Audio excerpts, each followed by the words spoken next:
देखिए, हमारी जो क्लास है वो संस्कृत के लिए है। संस्कृत 10th 12th और रीट जिन्होंने एक भाषा के रूप में संस्कृत को लिया हुआ है। हम अभी जो शुरुआत करेंगे वो थोड़ा सा रीड के लेकर के हम करेंगे। सबसे पहले हम थोड़ा सा देख लेते हैं कि हमारा जो रीड का जो पेपर का पैटर्न रहता है वो किस प्रकार का है।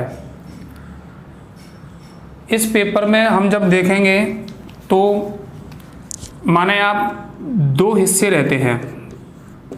अपना जो रीड का पेपर है 30 प्रश्नों का, वो आप 2 हिस्सों में माने। एक हिस्सा संबंधित रहता है व्याकरण से और एक हिस्सा संबंधित रहता है शिक्षण विधियों से। इन 2 हिस्सों में पेपर बटा आता है। आप देखें तो फिक्स कर रखा है कि 15 नंबर का तो व्याकरण है और 15 नंबर की ही शिक्षण विधियां हैं। इनमें से हम थोड़ा सा पहले वाले हिस्से की बात करें तो जो व्याकरण है, इस व्याकरण को 3 हिस्सों में बांट रखा है। एक हिस्सा है जिसमें आपको गद्य मिलेगा, एक हिस्सा है जिसमें आपको पद्य मिलेगा और एक हिस्सा है जिसमें हमें मिलेंगे माहेश्वर सूत्र मिलेंगे,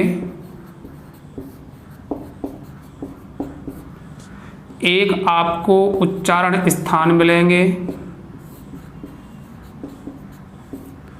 वर्ण विचार मिल जाएंगे। उसके साथ साथ में आपको इससे जुड़े जो प्रश्न हैं उसमें से वाच्य परिवर्तन है, एक अशुद्धि संशोधन है और एक सूक्ति और अनुवाद। ये आपको मिलेंगे व्याकरण के हिस्से से।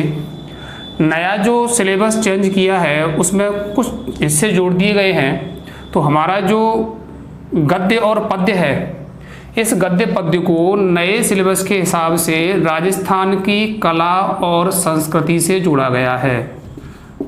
राजस्थान की कला और संस्कृति से संबंधित प्रश्न आएंगे। पैसेज होंगे पर राजस्थान की कला और संस्कृति से होंगे। उसके बाद में जो थोड़ा और जोड़ा गया है, जो व्याकरण का हिस्सा माने, तो एक इसमें घड़ी को जोड़ा गया है।